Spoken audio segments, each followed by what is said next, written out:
Habakkuk 2:1. I will stand upon my watch and set me upon the tower, and will watch to see what he will say unto me, and what I shall answer when I am reproved. And Yahweh answered me and said, Write the vision and make it plain upon tables, that he may run that readeth it. For the vision is yet for an appointed time, but at the end it shall speak and not lie. Though it tarry, wait for it, because it will surely come. It will not tarry. And what's not going to tarry is the third woe. The prophecy of Ezekiel 38th chapter with Gog and Magog. Now, mind you, the actual people of Gog and Magog, the Japhetic people, are not in that land. Edomites are. The Russians collectively are the Edomites. All right, and most of the people in Europe, because that was the land allotted to Japhet, but Japhet got pushed out of that land by Alexander of Macedon, who's definitely an Edomite.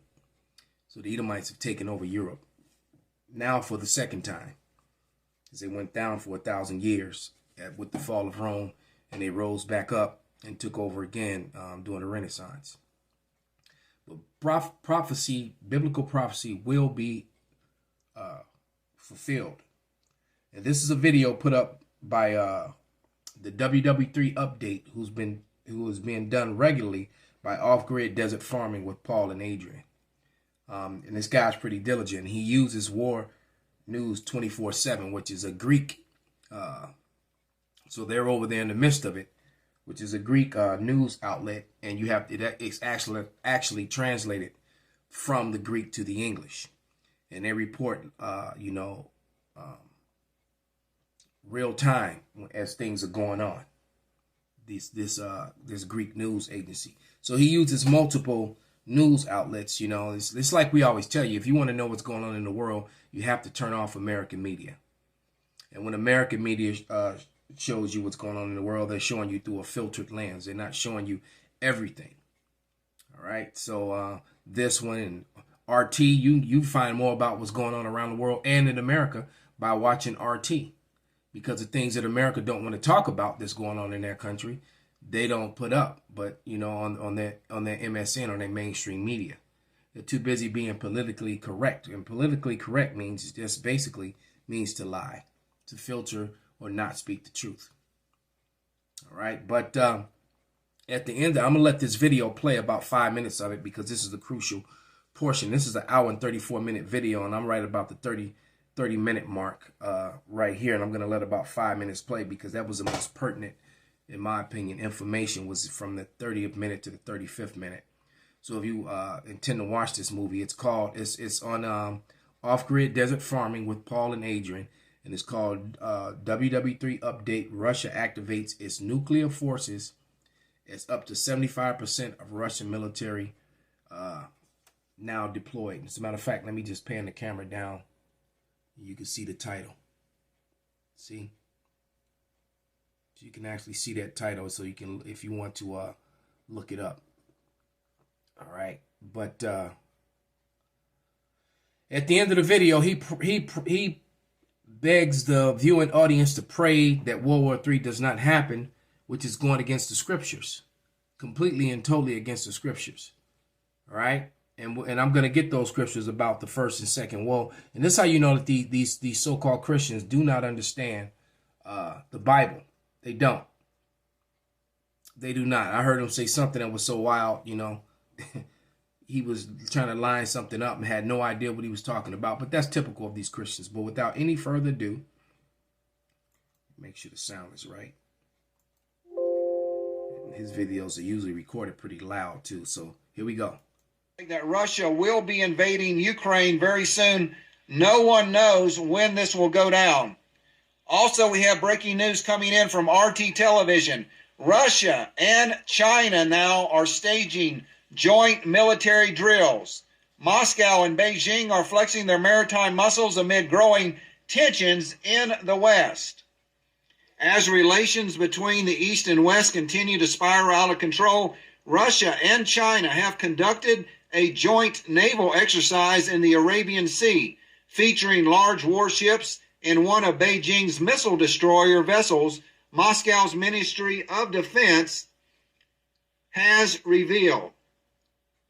In a statement on Tuesday, the military chiefs announced the details of the Peaceful Sea 2022 mission, which saw a squad of ships deployed from the Russia's Pacific Fleet, including the Varyag missile cruiser, the large anti-submarine ship Admiral Tributes, and the sea tanker Boris Batoma.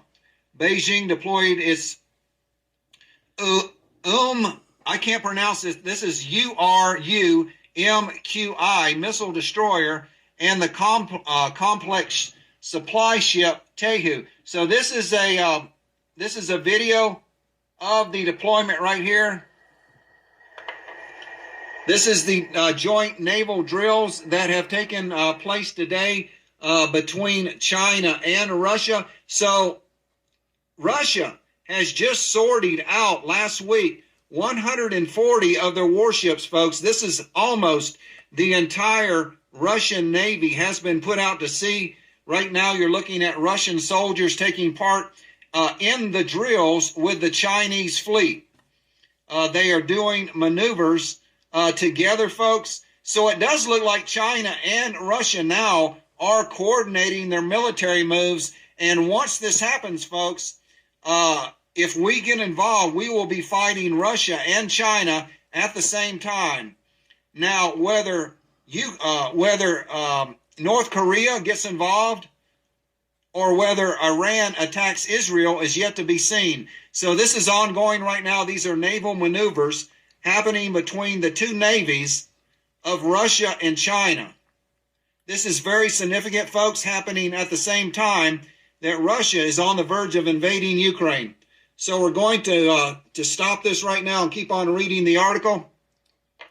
In the footage released by officials, vessels could be seen cruising alongside aircraft in the expanse of the Western Arabian Sea, while another segment purported to show officers manning equipment on the bridge. As well as refining their tactical maneuvering, the two navies practice organizing the inspection and release of a hijacked cargo ship, the Boris Batoma. So there, I'm not going to read the whole article, but this is just breaking news also coming in. Russia and China holding strategic military drills in the ocean here. So let's keep on going. This is also coming in from RT Television. NATO member will withdraw troops in the event of a war with Russia. The Croatian President Zoran Milanovic blamed the United States for escalating the crisis and said his country would stay out of a conflict. So it looks like we have the fracturing of NATO right now, folks. It does look like that NATO is starting to fracture. The Croatian President Zoran Milanovic has said that if this war starts, that he will withdraw all of his troops from NATO and bring them home. Also, Germany now is refusing overflights of their country. Germany is refusing to send offensive weapons to Ukraine. So you see that fracturing of NATO. That's when the beast is beginning to hate the whore. The prophecies are all lining up, man. Right? Because NATO is the beast that the Bible speaks of, and America, Babylon the Great, is the whore that ride upon it. And everybody's seeing America as the problem right about now. And basically anybody in general. Just saw an image of Ponce de Leon statue was just torn down. They call him a colonizing pig, was just torn down in Puerto Rico days ago. So the whole world is waking up to the wickedness of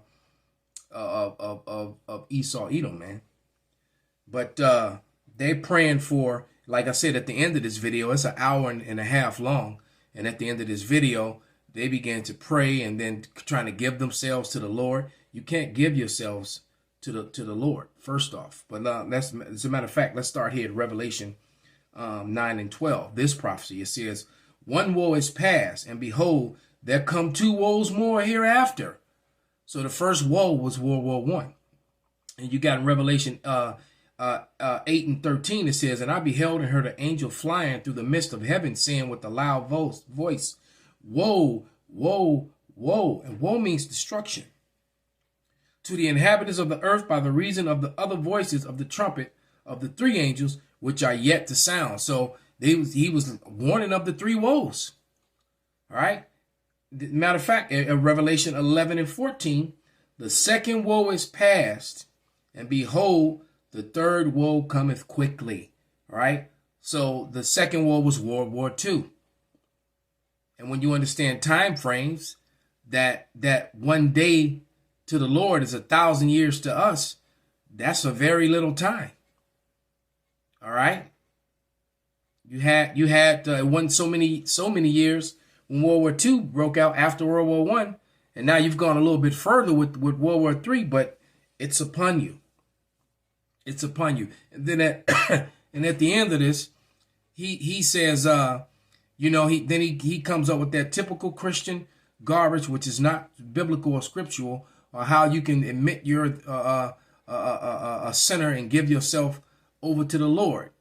And the only way you can be a sinner is if you're an Israelite. Only the people who are under the covenant can sin. Sin is transgression of the law, and the law wasn't given to all people. So that cuts that. All right. But let's go to John 15, 16 and shut it down. There's this madness. But this is John 15 and 16. And it reads, ye have not chosen me, but I have chosen you. This is in red. So this is the Lord speaking. This is Yahweh Shai himself. And ordained you that you should go and bring forth fruit. Those are the men of the Lord who've been on the highways and byways, reaching out to their people, telling their people, what time it is, bringing out the prophecies, prophesying. Revelation 19:10, the spirit of Yahweh Shai is a spirit of prophecy, man. All right. And it says, and that your fruit should remain, and that whosoever ye shall ask of and whatsoever ye shall ask of the Father in my name, he may give it to you. All right. So you don't choose the Lord. The Lord chooses you.